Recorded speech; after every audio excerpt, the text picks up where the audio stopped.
喂，喂，喂，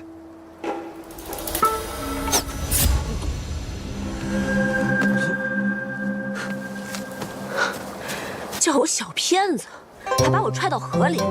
今天不叫你去这河里泡泡冷水，枉你叫我小骗子。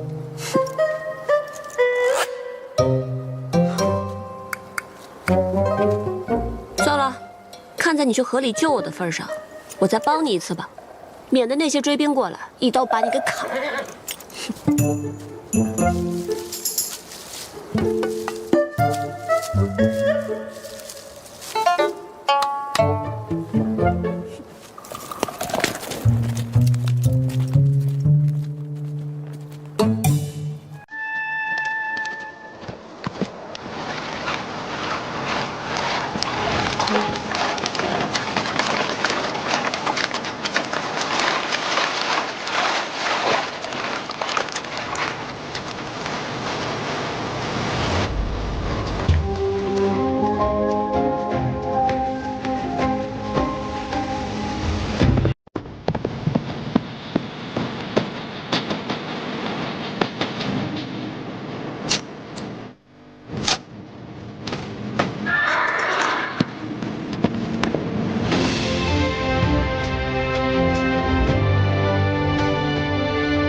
小白，快走，回去找人来。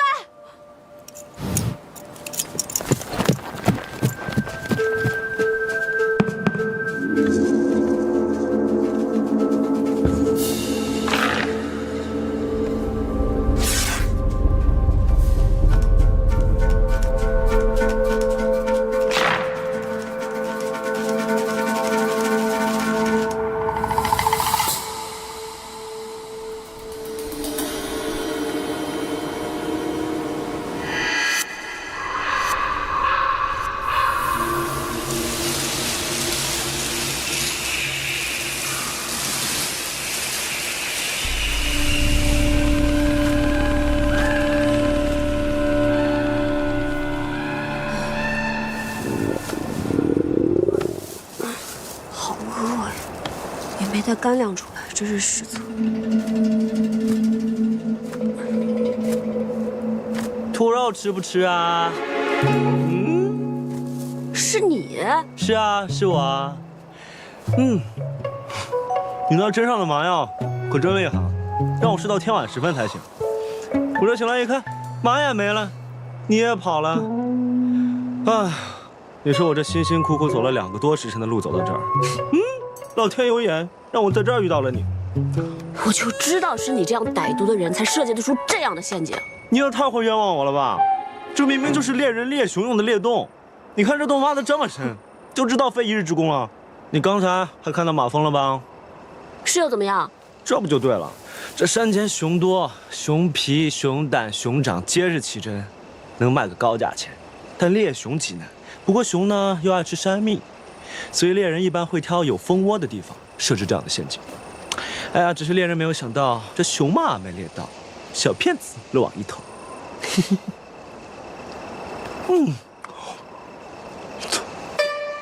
真香啊！那咱们做个交易怎么样？我呢，请你吃兔腿，你呢，把军粮还给我。什么叫把军粮还给你啊？那明明就是我用计赚来的军粮。真香啊！哇！好好吃啊！我跟你做个交易怎么样？兔子呢，一共有4条腿，你不会让我把这4条腿都吃了吧？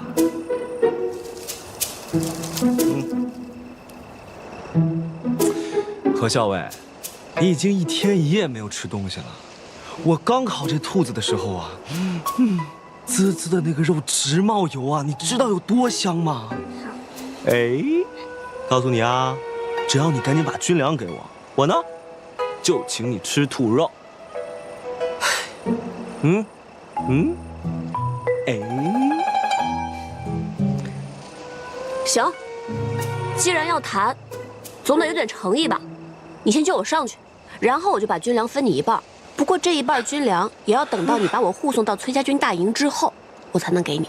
哎呀，你这个小骗子，把我当成小傻瓜了是吧？说吧，身上还有多少那种竹筒，多少根那种毒针啊？怎么害怕了？那你别救我出去好了，你走吧，让我一个人死在这儿，你的军粮也没了。回头等我们家公子知道我的死讯，也一定会震怒，他会来替我报仇的。行，既然如此，那我就下来陪你了。啊！你疯了！就我一个人在里面，你还能救我上去？现在你也下来，我们俩怎么上去啊？托你的福，井里我也待过了，河里我也待过了。你说咱们这么有缘分，你都掉陷阱里了，我能不下来陪你同生共死吗？轻薄冷冷。喂，你今天1天骂我2回了，我这个人很记仇的。我本来想给你2条兔腿的，但你骂我1次，我少给你1条。你今天骂我2次，你1条都没得吃，只能看我吃。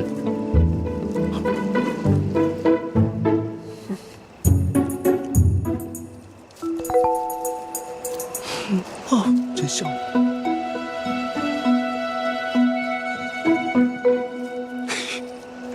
啊！我这个人很恩怨分明的。虽然你拿针刺晕了我，但你临走前好心在我身上堆了堆草，一马归一马。快点！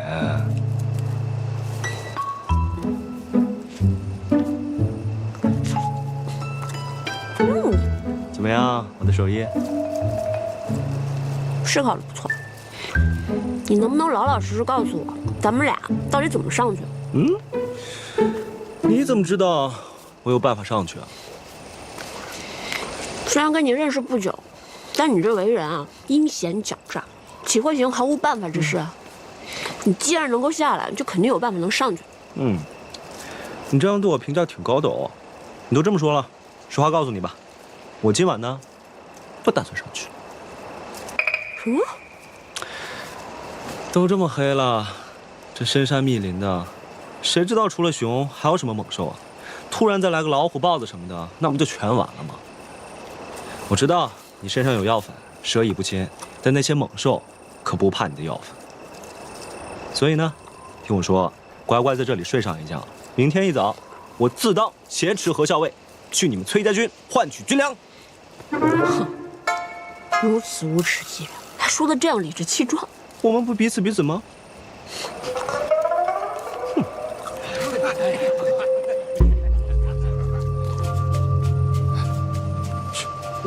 有人来了。你自己说的，深山密林，野兽横行，哪来的人？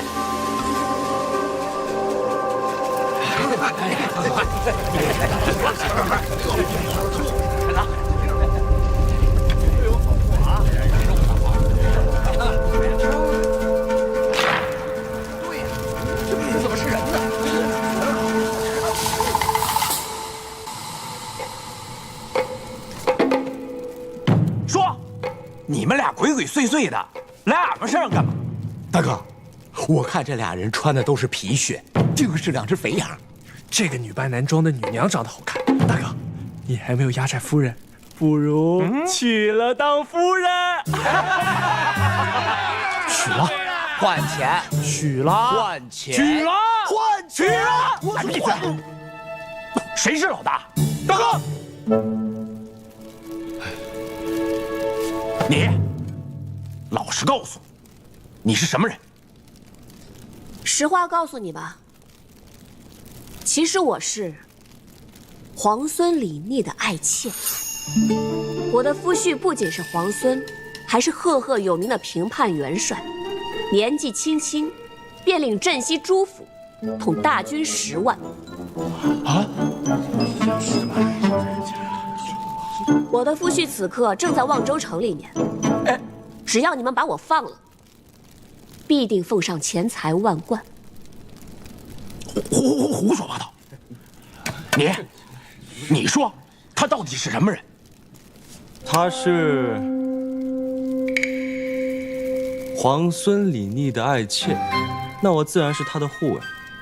我奉皇孙之命护他去望州。这皇帝老人一家不都被杀光了？你们在这张嘴胡说八道，说什么皇孙？以为俺们是好骗的？就是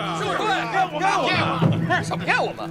大哥，这女娘口口声声说她夫婿是镇西元帅，我们赵二哥不是曾经在镇西军中吗？不如我们把赵二哥请出来辨辨真假。去请二哥来。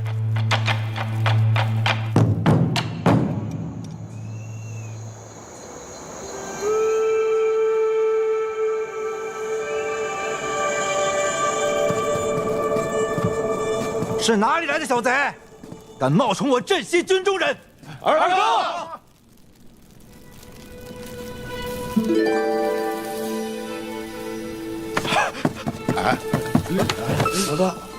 石七郎，真的是你啊，兄弟！哎，快解开！快解开！他竟然是皇孙石七郎李密。哎，你什么时候不许我来？对，慢点，把这女的绑紧。快点点啊！现在使劲儿！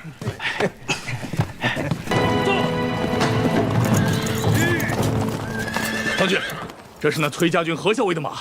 马既然在此，人必然还没跑远。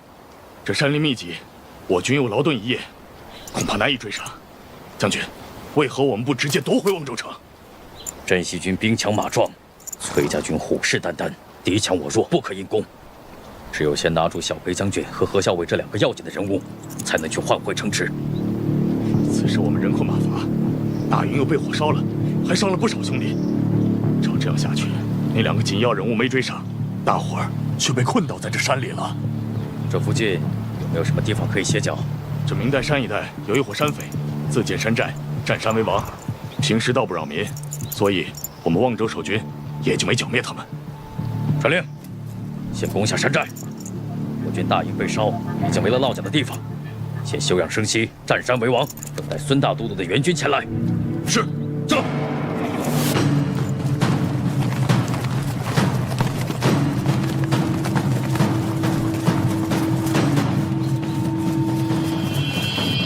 石七郎，这次你是从哪儿来？打算去哪儿啊？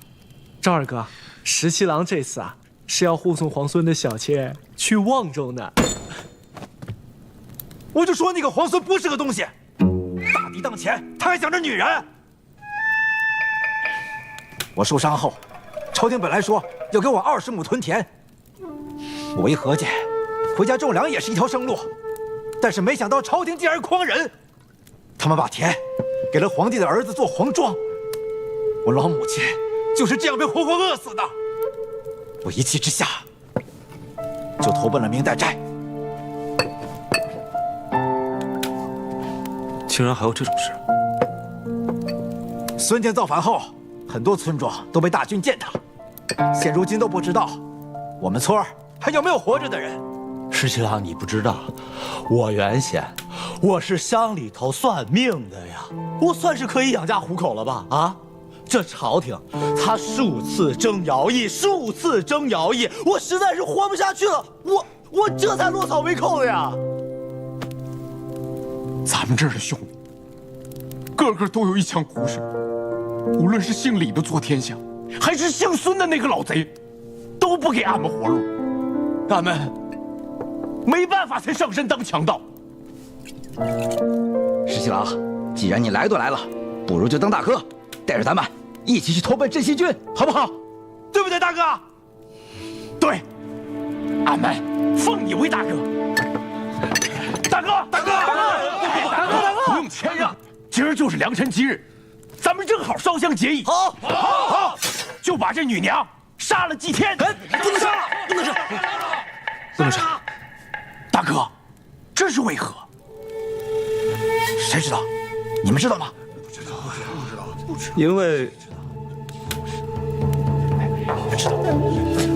因为她是皇孙的侍妾，但她是我的心上人。我们俩两情相悦，好不容易才找到机会，相约私奔而去。哎呀，大哥，你为何不早说？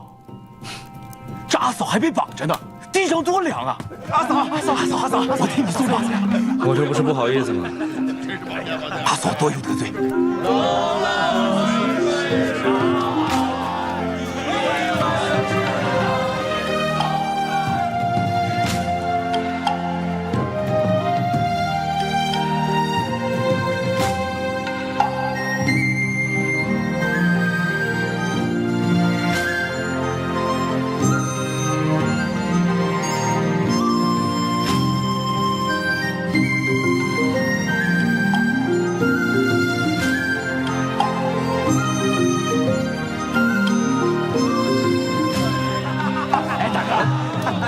这是什么？大哥，俺们山中简陋，不能为你和阿嫂拜堂成亲。不过这个洞房可是不能少的。大哥，你不要不好意思，来，快进去，快进去！去吧，大哥抓紧！兄弟，良辰苦短，我们先走了。走。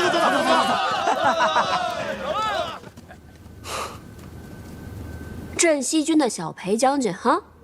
皇孙李逆的爱妾啊！失窃了！兄弟们好不容易找到了，你洞房花烛怎么能没有这个呢？拿着，别让阿嫂等急了。好，谢谢啊。快，我走了。这镇西军中赫赫有名的17郎就是皇孙李逆，这帮山匪不知道，但我可知道。哎，奇怪了，那个赵有德之前也在镇西军，为什么他不知道？哦，原来某些人之前一直在军中隐姓埋名，但是后来军功累积到要阴封3代的时候，就再也无法隐瞒下去了。但是那个时候，赵有德已经离开镇西军了，我说的没错吧？那又怎么样？你刚才没有拆穿我，怎么？难道现在想拆穿我？没想到你居然会假借小裴将军的名字，连我都差点被你骗了。若非如此，怎么能亲耳听到某些人说她是皇孙李逆的爱妾呢？小人，呸！喂，起来！我睡床上，你睡地上。我折腾了一天了，我得好好歇息一下，我才能应付你这个诡计多端、满口谎言的小骗子。快点！哼，你是君子，你睡地上吧。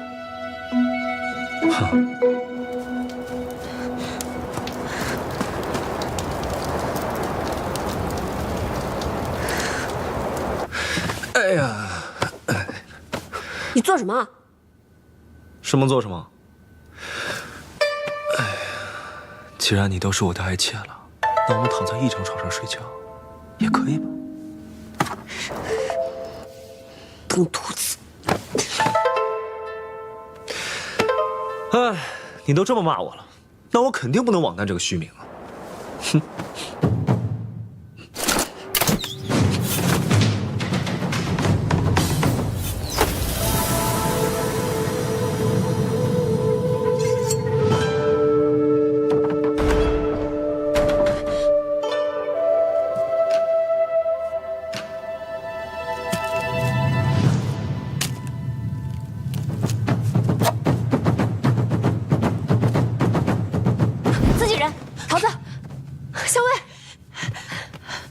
没事吧？没事。此人如此无礼，我一箭射死他，给你出气。哎，好啊，你们家校尉早就想这么做了，不过他到现在都没有得逞。你要不要试一下呀？你住手！这句话到我说了，自己人。出事了！有人打上来了！大哥，怎么了？大哥，外边有兄弟传信进来，说有大队人马马上杀上山来，还自称是什么讨逆大都督旗下郭直将军率领的大军，说要夺我们的山寨，杀我们全部人，拿我们祭天呢！听他们放屁！没事，大哥，我们山寨居高临下，易守难攻。兄弟们凭借地势，也能杀他们个片甲不留。对，片甲不留！杀！莫说大话。老二哥，那个姓郭的是咱们的老熟人了，就是之前一直驻守望州的郭将军。原来是他，没想到他竟然投靠了孙敬，那还真有点难办。那个姓郭的出身朔系，但是论天下苦兵，咱们镇西军何尝放过其他诸府？对呀，是。这是我镇西军的斥候兄弟，他今夜一路跟着郭直，他也来向我报讯。郭直残军还有不少人，且他们弓箭娴熟，硬碰硬，我们肯定会吃亏。那石七郎，你赶快带着这位娘子一起走吧。小薇，你先回营地，公子在并州等你。对，石七郎，你先走吧，这里有我。也是，我这个斥候出身的兄弟，他最擅长在密林里作战，他必能战胜郭直那些残兵。我也留下来帮忙。我这位女使极善兵法，把她留下来，必能助大家一臂之力。多谢诸位，多谢。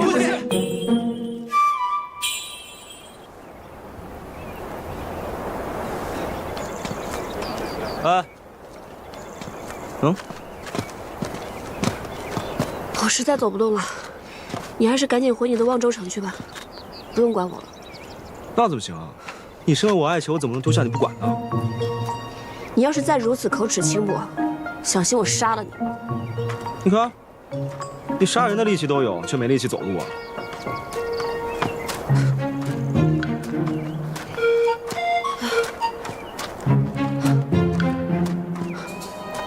不行，实在走不动了，你想法子吧，我不走了。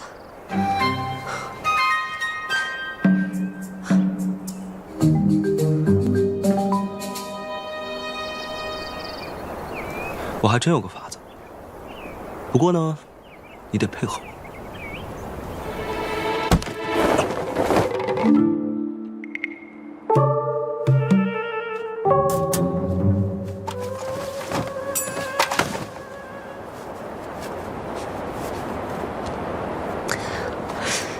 走，换衣服吧，屋里没人。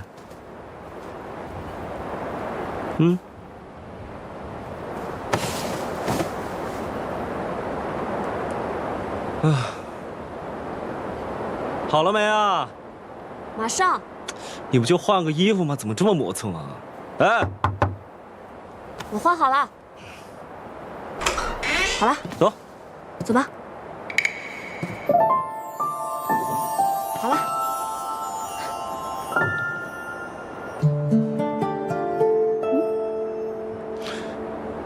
你这么白白净净的，不行，过来。干嘛？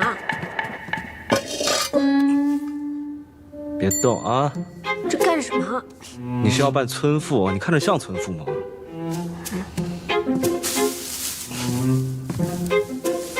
这又是做什么？等会儿你就知道了。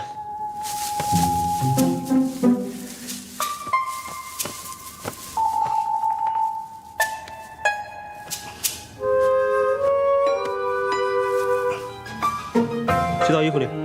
为什么？当然是让你扮孕妇啊！你挺着个大肚子，我才好去借车嘛。你不是不想走吗？那为夫便带你坐车进城。孕妇，快点啊！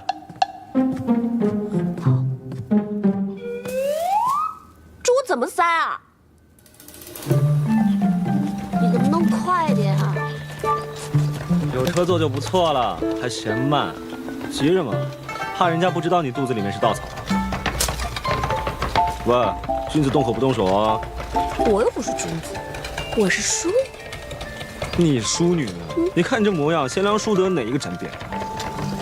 让我说，喂，我警告你别打了啊！不还手了！哎！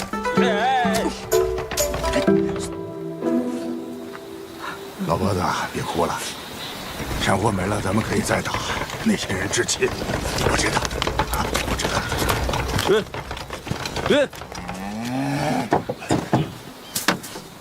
老赵，请问这里离并州还有多远？还远着呢，还有100多里路呢。您脸上这伤是怎么了吗？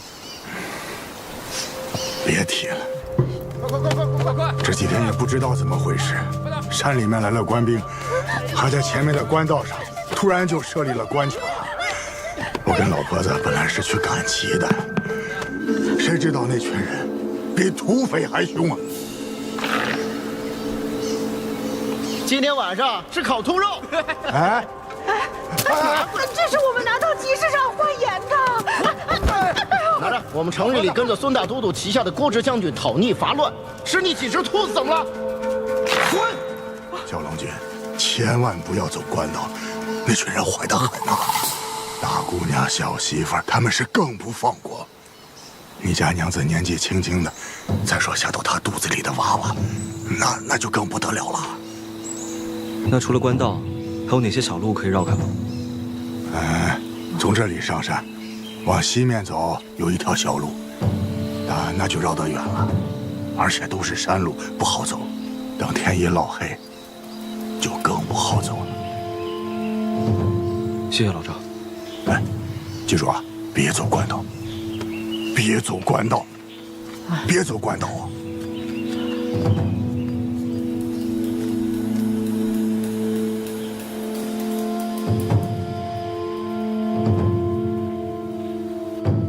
很久没有吃你蒸的蜜瓜烙了，我来尝尝。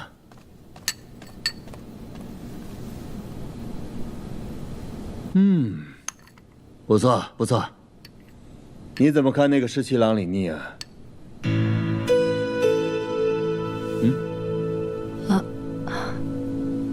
这个人啊，他在皇家宗室里委实不显。我听闻他当初非常的顽劣，让先帝大发雷霆，将他贬到了军中去了。我叫人查过兵部档案了，他被贬去镇西军的同时，裴宪将自己的小儿子裴元从龙武卫也调到了镇西军中。此后，裴元一直和李逆形影不离，总在一队。裴宪这个老狐狸，眼高于顶，他让自己的儿子追随的人，必然不可小视。可是我听说，裴宪共有10个儿子，有的在军中，有的弃武从文，有的却做了道士。像大都督这般筹谋周密，裴宪又怎知大都督会举起义旗呢？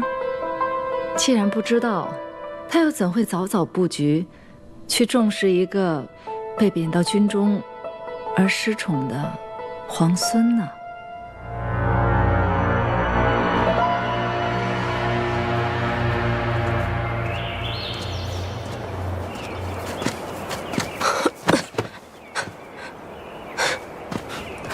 怎么了？手怎么这么疼？没事，快走吧。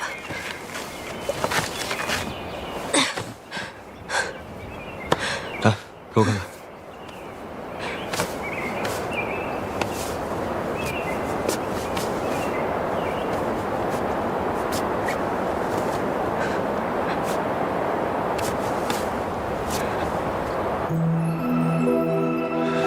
你怎么不早说？这没什么，走了。你这样怎么走？起来，背你。上来。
醒了，要不要喝点水啊？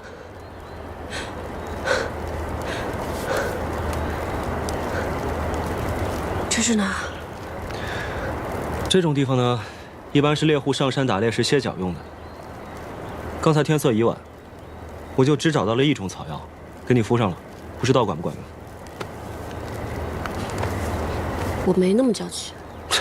老婆子，别哭了，山货没了，咱们可以再为亲人置气。我知道，啊，我知道。去除病了，行，马上到了。老婆子，你慢一点。知道啦。老张。是。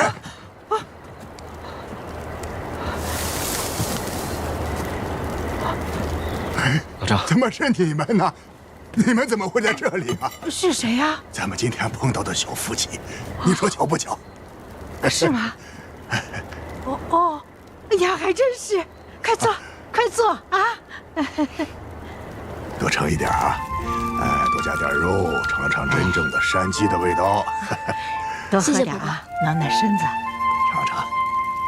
这山鸡啊，是我老头子刚打的，煮汤可好喝了。多盛点肉，盛点肉。尝一尝啊！多吃一点，多吃一点啊！哎呀，我老头子呀，也爱喝我煮的汤，不过可惜我呀，没能给他生个一儿半女的。哎，要是有你这样一个闺女，多好啊！来，老头子，你辛苦了。哎呦，怎么样？好喝，好喝！你们少年人呐，多吃点肉，明天还要赶很长时间的山路。吃饱了才有力气。对了，老张，这都这么晚了，你们怎么突然又回来了？哎，别提了，我跟老婆子本来是去赶集的，结果呢，盐没换成，东西也被那些官兵给抢走了。老婆子左想右想不甘心，非逼着我回山里再转转，看能不能再打几只山货。结果呢，只打到了这只山鸡。眼看着天就要黑了，我知道这里有个落脚的地方，没想到还碰到了你们。你说这是不是缘分呢？是啊，是啊，是啊，刚听到动静，还以为是歹人呢。你呢，领着你家娘子赶路，多个心眼是应该的。这世道乱得很。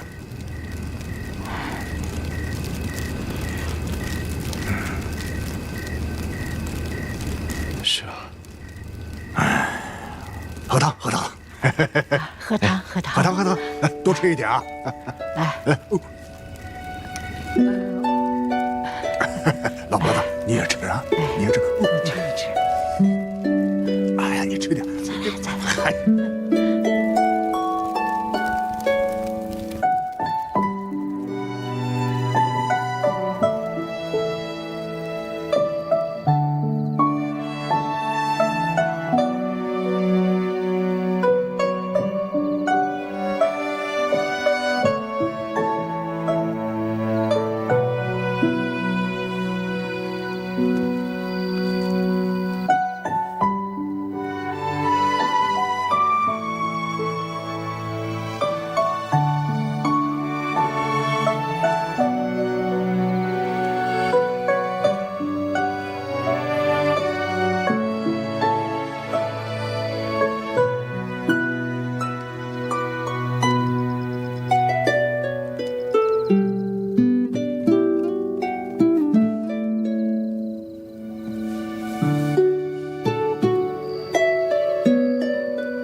八成就是官道上的那群官兵。老婆子，老婆子，快起来，快起来！怎么了？那2个人或许就藏在前面，命中间公路围起来。是。这是我前几年待着没事自己挖的地窖，原本是存山货的，大小正好能够藏下2个人。你马上领着你家娘子赶紧下去躲一躲。对，不行，要躲也是老郑您和婆婆躲进去。哎呀，那群人都认识我们，不会拿我们怎么样的。可你们2个是生人，如果被官兵发现，反倒更危险。我和老婆子也脱不了身。对，赶紧下去！快，好孩子，快点，闺女，快点！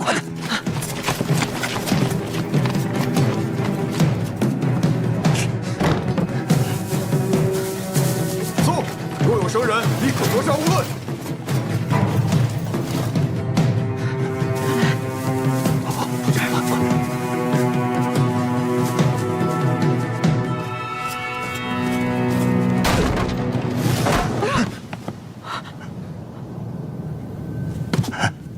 军爷，我们是山里的猎户。有没有看到个少年郎，长得白白净净，像一个读书人？军爷，咱们这十里八乡的，哪有什么读书人呢？提起读书，还就镇上的单先生。啰嗦什么？军爷！啊！军爷，我们真的是什么都不知道。别带出去！走！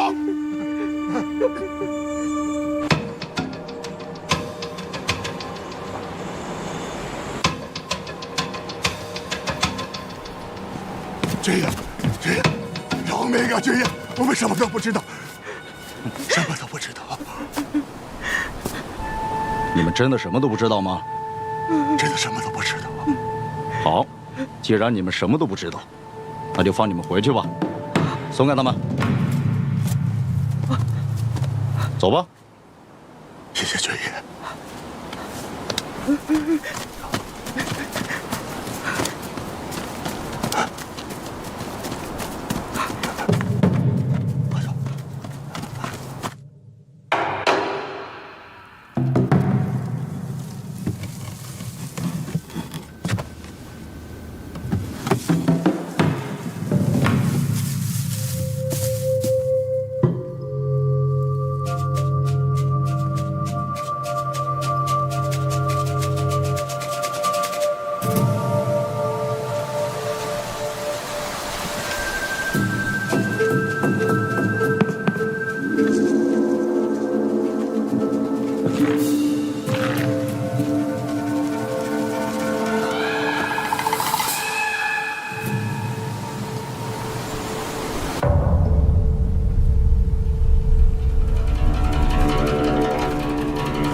他们人呢？死了。什么？我刚才出去看，2个人都死了。你是不是疯了？为什么拿针刺晕我？如果不是你拿针刺晕我，他们就不会死。你知道外面有多少弓箭手吗？发现他们窝藏我们，如果我们鲁莽出去，根本就来不及，反倒会让他们立刻毙命。那现在呢？如果当时出来就还有一丝机会，你却不愿意试，你就是个贪生怕死的鼠辈。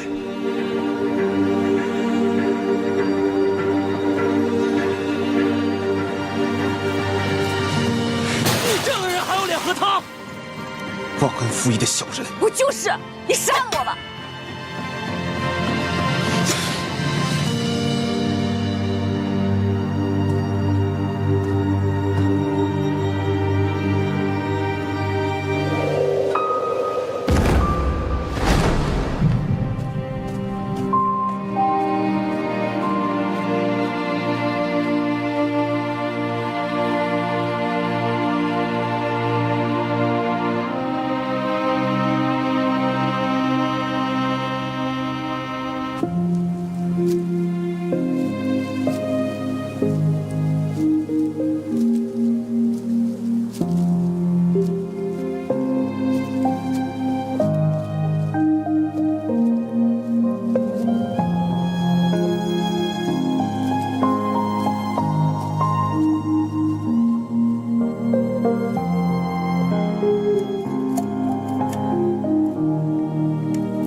定会为你们报仇。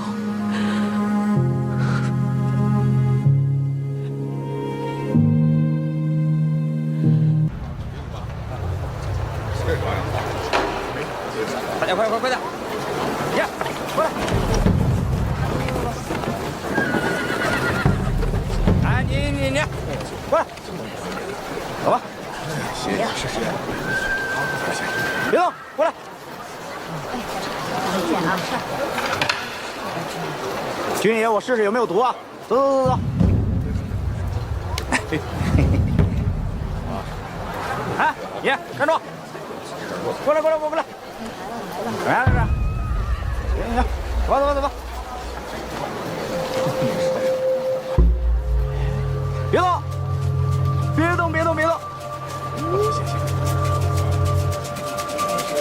哎呦，小娘子，你这是要去哪儿啊？是不是走得累了？我们给你出个主意啊！你把你的小脸抬起来，让我们看看俊不俊。只要是俊的话，今天就不用走了。哎，娘子，我在这里。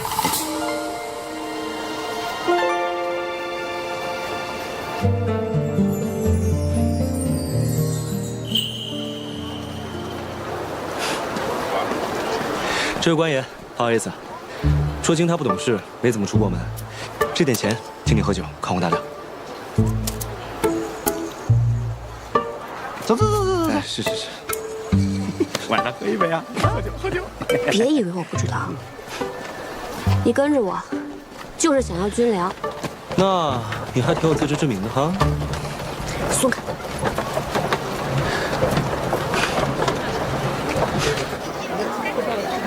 这个啊，慢点跑啊！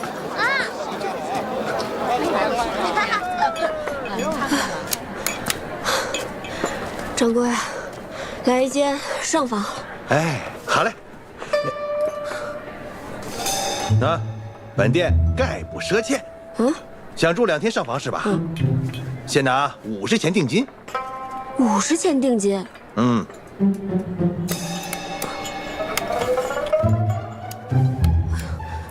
掌柜，能不能通融一下，让我今天先住上，明天我一定把房钱付给你，好吗？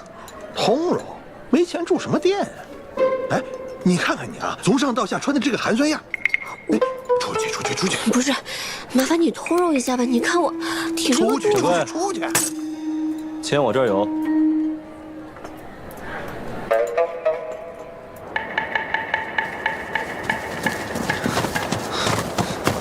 前面有大队人往这边来了，他们的马很好，速度很快。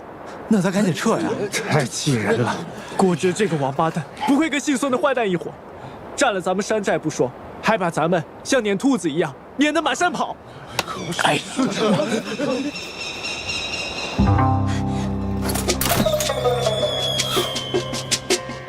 你做什么？是崔公子，是我们家崔公子请来了。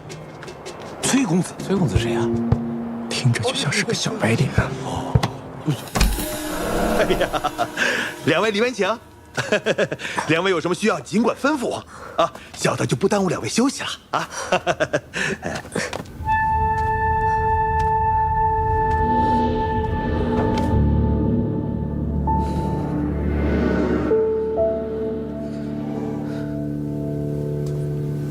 哎，你还演？再演下去我都信了。干嘛？就想趁我不注意一阵刺晕我呀？你放心，要是有机会，我还要一阵刺晕你。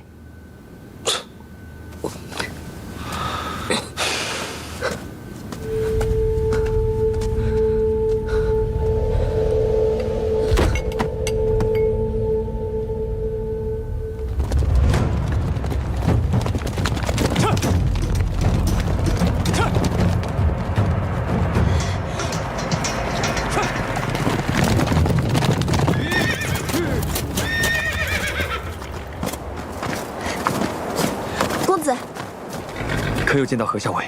我们在山寨见过，他平安无事。只是为了甩脱郭直的人，我们兵分了两路。那就好，继续探查校尉的行踪。陈兄，此事交给你去办。是，你看，我就说是个小白脸吧。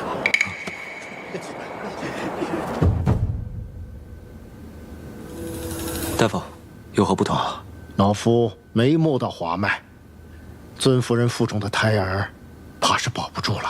这个无妨。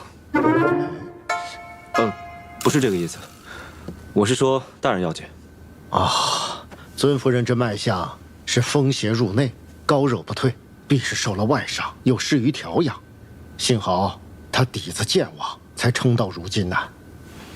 是，先前在山上，他腿受了伤。啊，这就是了。我写个方子，你先照方抓药，然后再买些跌打药丸，用酒研开，给尊夫人伤处敷上，很快就会好起来的。有劳了。啊。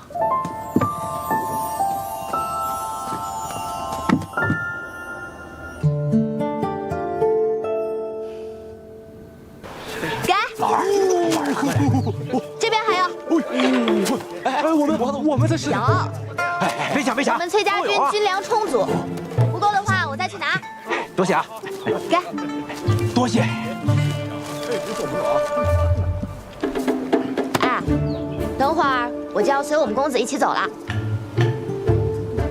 别忘了。吃吧。那吃完以后，咱们就一起出发。出发？出发去哪儿？当然是去我们崔家军啦。我们崔家军从来不亏待自己人的，只要加入我们崔家军啊，这种细面饼子天天都有的吃的。常二兄弟，不是去找镇西军吗？慢吃啊，吃完咱们就走。那位女娘之前不是说她是皇孙的爱妾，跟石七郎私奔了？这桃子是他的使女，这怎么桃子又成崔家军的人了？哎，这你就不知道吧？这俩人没准他就是身在曹营的心在汉，反正石七郎都说他自己人了，那他肯定就是自己人。桃子姑娘，哎，这饼还给你，俺们不吃了。对，还给你，都不吃了，还给你，不吃，都还给你，不吃。喂，你们这是干什么？哎，吃呀！这么好的饼子，为什么不吃呢？为什么不吃呢？就是嘛。啊，吃，都吃。吃完了以后，我带你们去望州找镇西军去。来，都吃。好，镇西军。你竟然敢跟我公开抢人，你不识好歹！没有啊。哎，这个饼真的很好吃，你要不尝尝？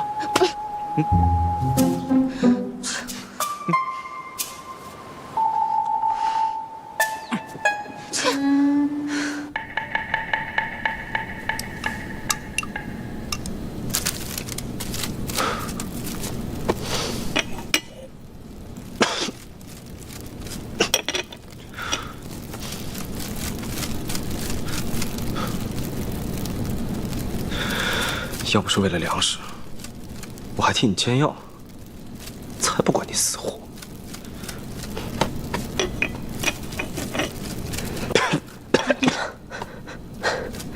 阿娘，阿娘，病了还知道喊娘。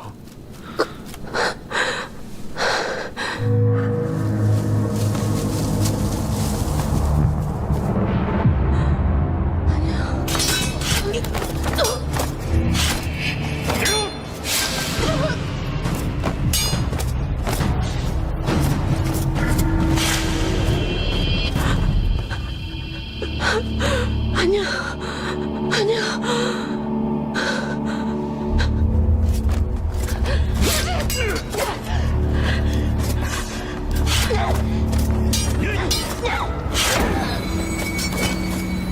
走，一定要活着，阿娘。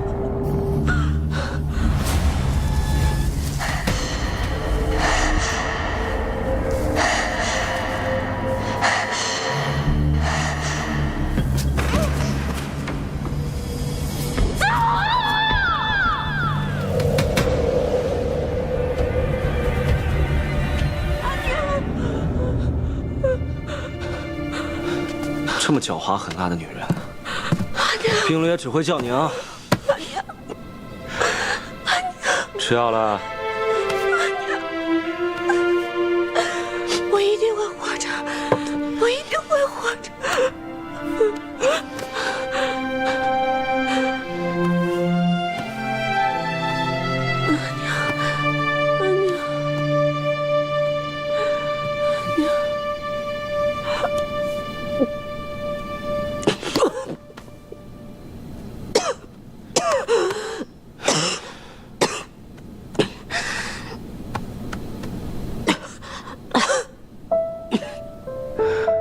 我要不是为了军粮，就呛死你了。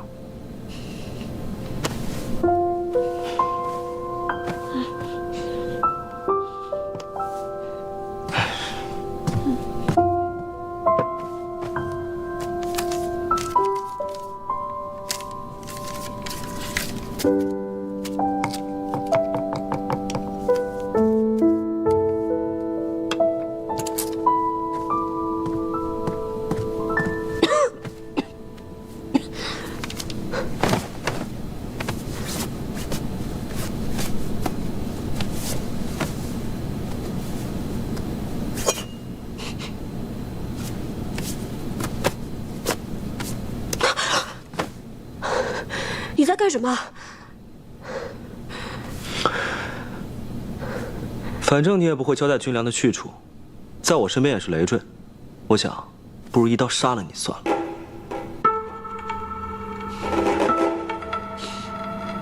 你杀了我吧。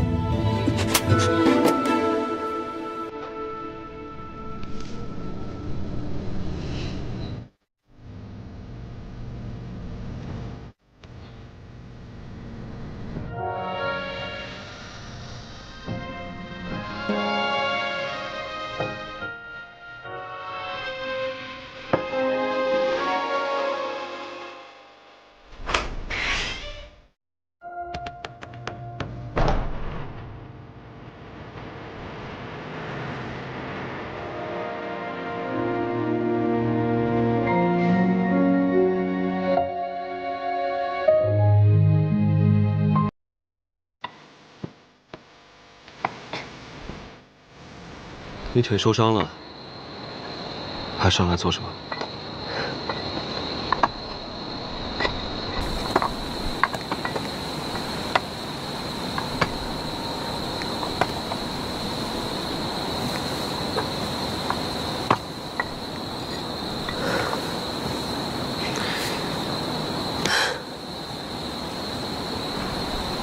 对不住。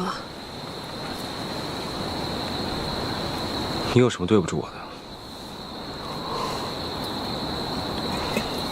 其实当时我把你辞晕之后，我很快就从地窖上去了。我以为他们不会对老张和婆婆下手，我以为我一定能找到时机救他们。我自诩聪明能干，但是我没想到，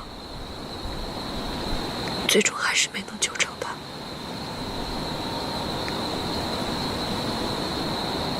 我看到你在老恋人夫妇墓前放的花，还刻了个恩字，我就知道你一定会后悔。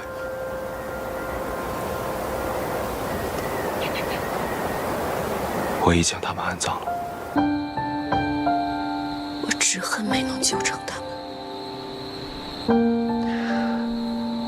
你病了的时候，一直都在喊阿娘。小的时候，我住在边关要塞。有一日，城中所有的男子全都出城打仗了。没想到，却有另一股敌人绕来西城。当时我阿娘一直喊我，让我从地井爬出去逃命。剩下城里所有的妇人一起力战，直到最后一个。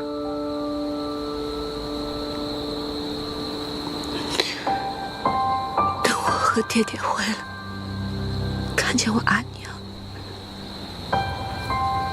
看见他们所有人的尸首都被吊在城墙上，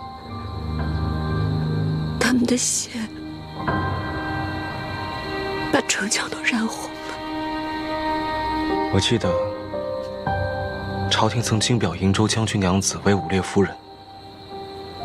当时接槊西城，武烈夫人力战不退，以身殉城。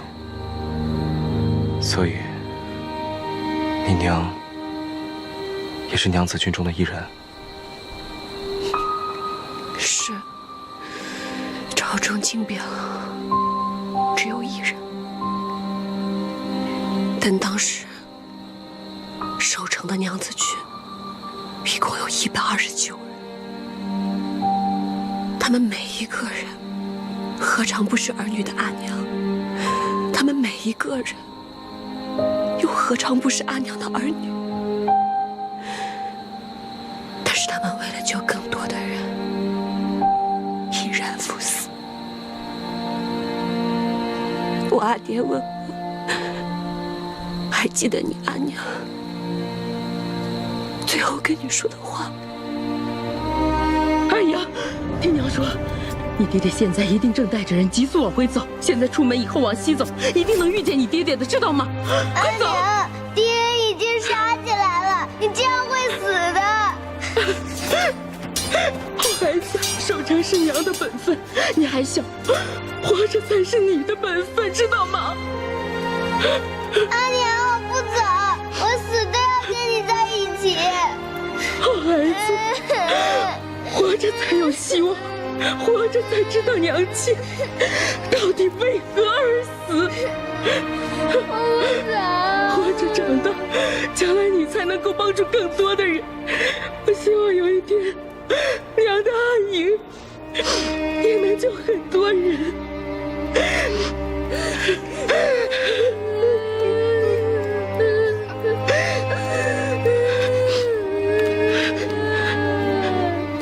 走，快走！我不走，走！阿娘告诉我，你一定要活着，你只有活着，才知道我为何而死；只有活着，才能看到希望。我让阿娘同我一起逃走，阿娘说她不能走，若是他们逃走，坏人就能夺得这边塞要地，到时候会杀好多好多的人。为了救更多人，他不能走。这就是你当时在猎屋一针辞愿我的原因啊！你我都肩负重任，我们只有活着，期望之时才有希望，才能救更多的人。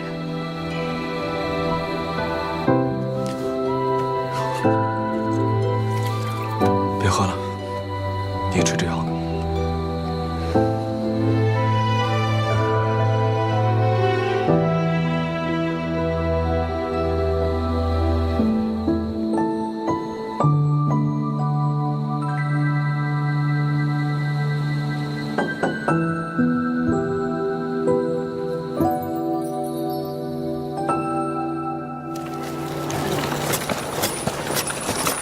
这个谢长居然敢跟本姑娘抢人，下次见了他，我一定让他复习个3天3夜，让他知道本姑娘的厉害。查尔兄弟，没想到十七郎竟然是皇孙，你咋不早告诉俺们呢？哎，赵二哥，你打自己干什么？我以前嘴贱，十七郎可是皇孙，是咱们镇西军的主帅，这个太好了。二哥，之前不都说好了吗？咱们一起去镇西军，到时候咱们跟着小裴将军还有十七郎一起杀敌立功。对，好，跟着十七郎杀敌立功，杀敌立功，杀敌立功，杀敌立功，杀敌立功。好，那以后我们就是义军同袍，是兄弟。对，来。是同袍，是兄弟，是同袍，是兄弟，是同袍，是兄弟，是同袍，是兄弟。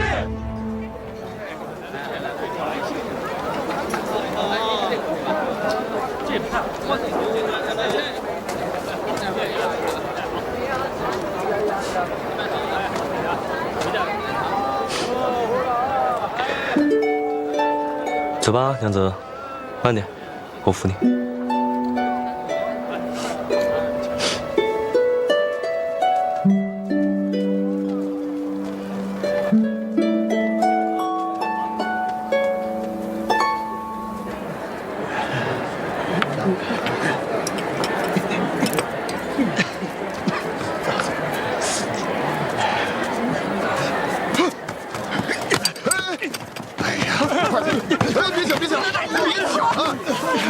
先给孩子吃啊！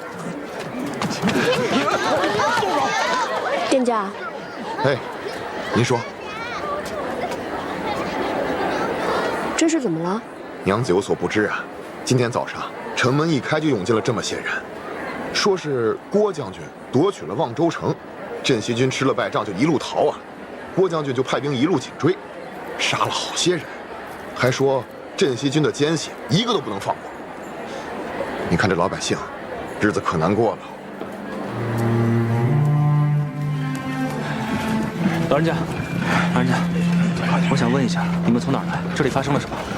孙都督这一声令下，郭将军就打回望州了，说我们这些人是什么奸细。你看我们哪儿像什么奸细呀？这打来打去，遭罪的还是老百姓啊。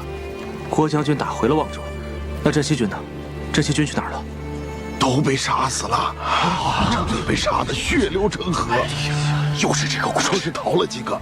郭将军满城在找奸细，赶紧走了。要是被捉住了，当成奸细，那是会被杀头的。走了。常二兄弟，那咱们接下来怎么办？无论如何，我们都得先回望州。镇西军听着挺厉害，怎么就打了败仗了？镇西军虽然厉害，但是人家郭将军人多，郭将军身后站的可是孙都督。我听人家说呀，这孙都督是什么天上的天煞星转世，不仅把皇帝全家都给杀了，还偷了好几座城。这一进望州，又杀了好多人，说是什么镇西军的奸细。你作何打算？什么作何打算啊？你跟着我，所谓粮食，但现在我们人已经在并州，镇西军又从望州退走了，我就不信你跟着我没有其他打算。那我就这么一直追着你，你们崔家军会把粮食分我一半吗？你说呢？我这个人，从来不肯让别人吃亏。我想要粮食，可不就得拿你想要的来换，方能显得我诚恳敦厚。天哪，皇孙可是这全天下最诚恳、最敦厚之人。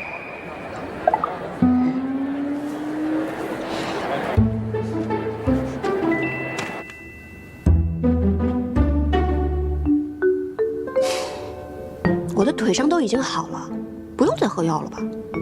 你这样的人也怕喝药？你赶紧给我喝了，要是好不利索，回头遇上敌人拖累我怎么办？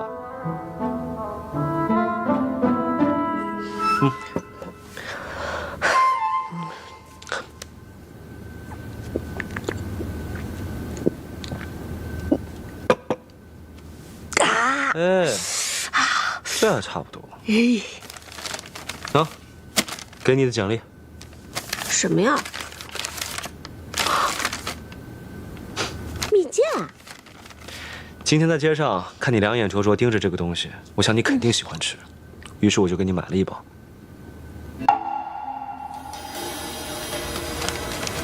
无事献殷勤。你要做什么？既然吃了我的蜜饯，你要不要同我一起去拿下并州城？哼，一包蜜饯就想让我拿并州？皇孙，你这如意算盘打得也太好了吧！并州城主韩立是个阴险狡诈、两面三刀的小人，他早先就不奉朝廷的号令，与谋逆的孙敬貌合神离。韩立所有不过并州、建州两城，可偏偏这两个地方处于水陆要冲，不论是运粮还是用兵，都得经过这两个地方。所以皇孙不仅想拿下并州，连同建州也想一起拿下。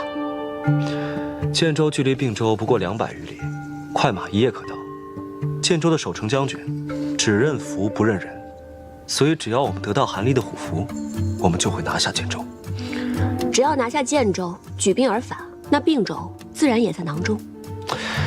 而且我还探得了一个消息，韩立啊新得长孙，马上就要办喜儿宴。看来咱们得好好备份大礼，给这个韩立送过去。既然是大礼嘛，那肯定要精心准备一下，才能偷得主人所好啊。这就是皇孙的诚恳敦厚之处啊！想用并州和建州来换我崔家军的粮食。看样子你的伤好像是好了，那我也不需要再诚恳敦厚了。今晚开始，你睡地上，就这么定了。我的伤还没好呢，谁说我伤好了？终于可以睡床了。哎，地上连被都没有，我怎么睡啊？我让你睡。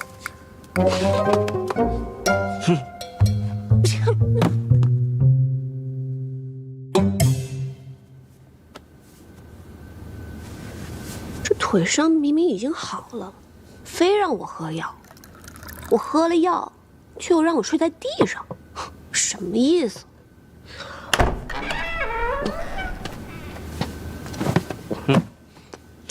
这是什么呀？打开看看。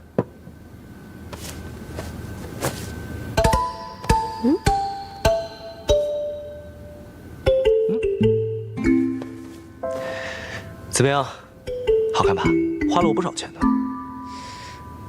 吃了你一包蜜饯，就让我帮你算计并州，今天居然下如此本钱，还给我置办上衣裳了。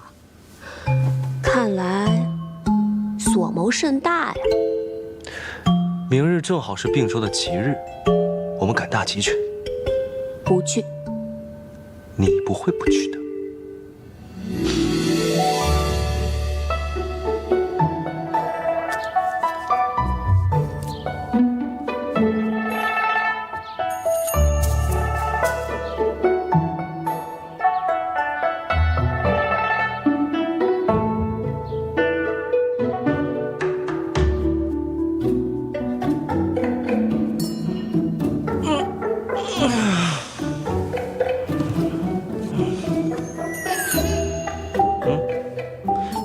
这是我昨天给你的衣服吗？怎么感觉你穿上完全变了？你哪里懂得女人家的装扮啊？我这是专门去孤衣铺里面换了2件更加合身的，还把你买那个绢花换成了更加好看的通草花。娘子打扮得这么漂亮，为夫今日都有些怯场了呢。只要穿上那个东西，再怎么样也漂亮不起来。那怎么会呢？就算这天底下所有女子都这么穿，那你也是最漂亮的一个。哼，皇孙果然连夸人都是诚恳敦厚呢。想必今日要用到我的地方，甚是多呢。那是自然，娘子劳苦功高，有请。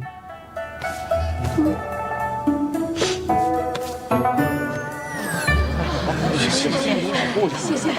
我刚打听了，韩立府新请了一个乳娘，有个嫡亲嫂子，人称徐娘子，逢集就出来摆摊卖豆浆豆腐，为人爽快，爱说话。等会儿我们见机行事，总有办法套出她话。既然如此，你去买块细布来吧。买细布干什么呀？买细布，我才好跟徐娘子搭话呀。傻。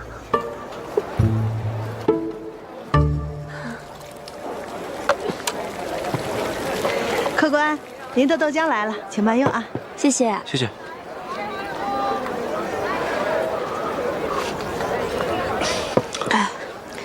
娘子煮的豆浆好稠，真是清甜。那是，10里8乡的小娘子们都爱我这锅豆浆，确实好喝。小娘子，这细布料子是给腹中小儿买的吗？是啊。小娘子家中并无母亲长姐吗？娘子是如何知道的？若是有母亲长姐，就知道这种粗心的细布料子不能给小儿做衣裳的。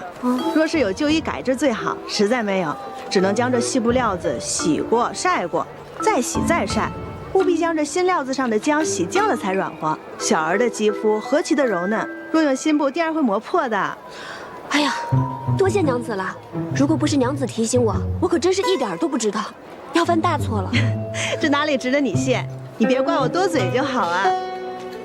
娘子煮的豆浆好喝，人又热心，怪不得左近的人都说徐娘子是个顶好的人呢。哪当得起你这般夸奖啊？郎君，我想吃蜜饯了，郎君去帮我买一些来吧。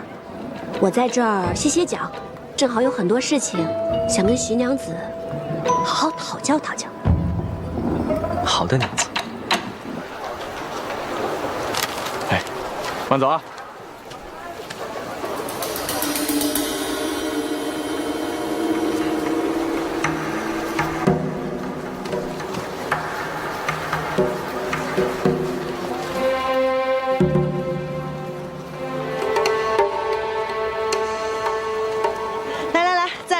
娘子，喝啊！是不是这家的好吃？对，就是这家。你这位郎君啊，心细，会疼人。店家，您的豆浆钱。哎，好嘞。来，徐娘子，做了一上午，我也该回去了。多谢你陪我聊了这么多。晌午后生意清淡，你若得闲，改日再来，我做豆花给你吃啊。好，我们一定会再来的。好嘞，慢走。走了。哎。打听的怎么样？当然是打听清楚了。韩府这位乳娘的生平来历、爱憎喜恶，已经全都了如指掌。可有用处？哼，这位乳娘喜欢吃观音豆腐，爱吃熟米，还喜欢吃一种咸菜，本地人叫做金不换。那你的意思是？我略知要领，这几样东西放在一起吃，大人是不要紧，可是如果婴儿吃了它的乳汁，必定会腹胀腹泻，严重的时候还会发热起红疹子。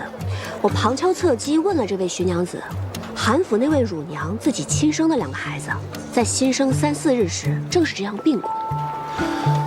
所以韩府是一定会请大夫的。